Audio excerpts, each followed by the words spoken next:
I think It's funny though. Lastly, before we get out of here, let's address the Colorado situation. Obviously, we know a guy walked into a fucking supermarket, which is so, you know what I mean? We could have, any one of us could have been in that supermarket, bro. Killed 10 people. Was it 9 or 10? one of them was a cop. I know. Yeah, for sure. 9. And I think that, let's see, the cop's name was Eric Talley. You know what I mean?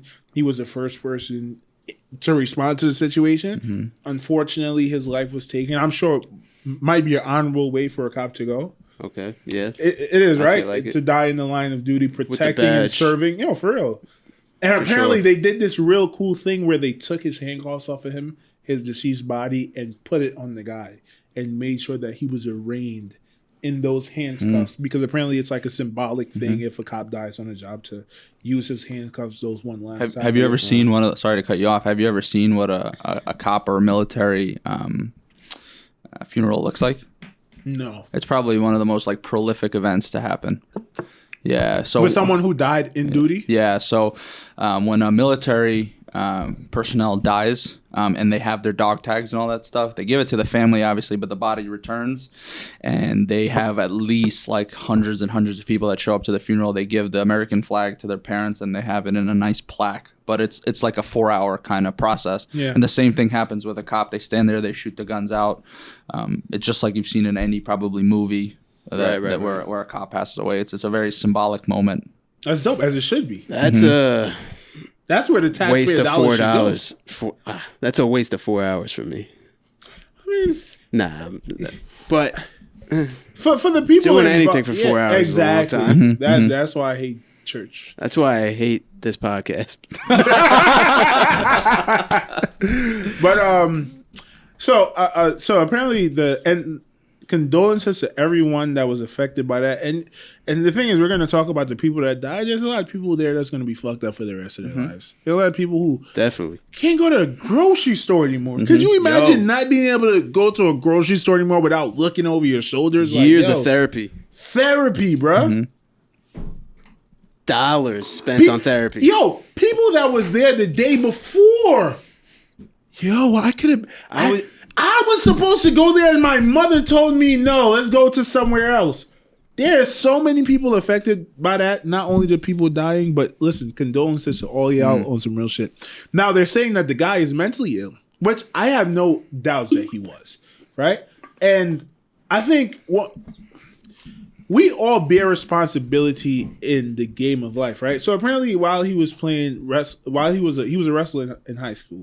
Apparently, one of the nicest guys, but he would have these crazy anger outbursts. And one time, he told everyone in the wrestling team, "I'm going to kill all of y'all. I'm going to kill all of y'all." That's red flags. Red flags. Should we now report people like that? Should we? I don't know, man. Have them seek help. Like, if you hear someone saying shit like that, I don't know, because I definitely encountered countless people like that. High school, working, all these people that are just, you could just feel the tension inside of them and the anger and all that and the way they talk to people. Just last week, I was at work and these dudes were working over there, and they're making fun of this one kid. And they're making fun of his name. They're like putting silly names together for him. He's like, "That's not my name." And he yells like that. I was like, I gotta get out of here. I'm not gonna lie to that you. dude's gonna I go think they crazy. need to set aside a few $1 billion, build like a real beautiful island. And anytime someone has any red flags like that, hey, I'm about to go report your ass or whatever that. And send you. It's like a vacation. We're not putting you in prison because you haven't done anything wrong. Right. But you need to seek some help. You need to go sit on the beach. I'm not playing with no crazy motherfuckers anymore. Because even the guy that did the Nashville bombing in Tennessee on Christmas Day, so many fucking red flags, bro.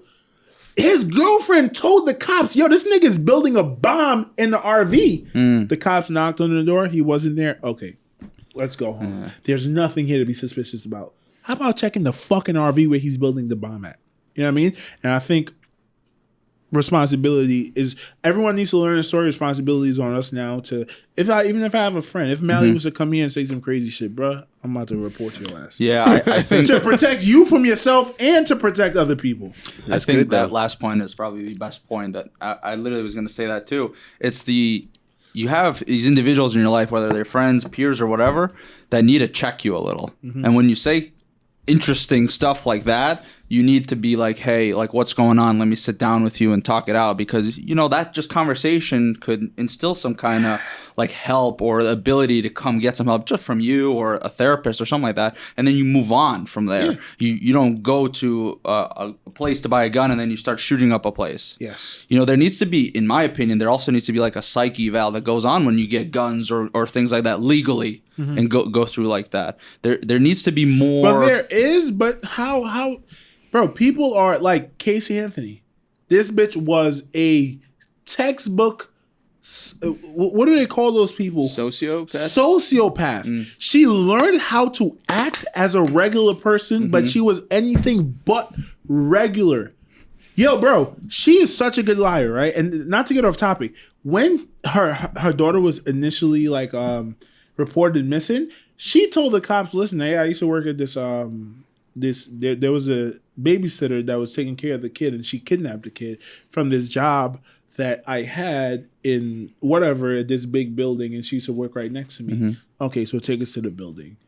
She literally walked the cops into the building and then turned around and said, oh, I was just lying. I never worked here. There was never a babysitter or anything like that. And the bitch still got off. Yeah, she got off. She started off the entire thing with a big ass lie. Yeah. And somehow she got off. Yeah. Because you know why? There's this YouTube channel called Jim Can't Swim.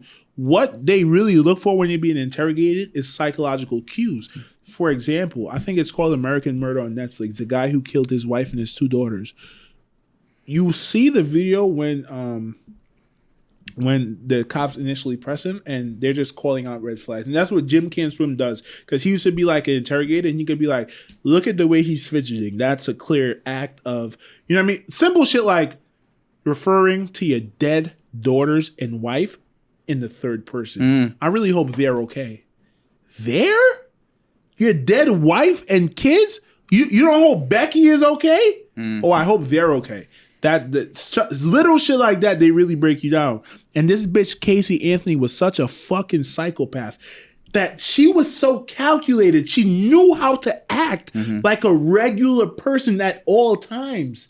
That's a psychopath. They said she didn't have friends and stuff, and she learned how to act like a regular person. So there was nothing on record from her that they could point at, like, this doesn't seem like a lady that just lost her daughter. No, everything was intact because the bitch was a psychopath. You feel me?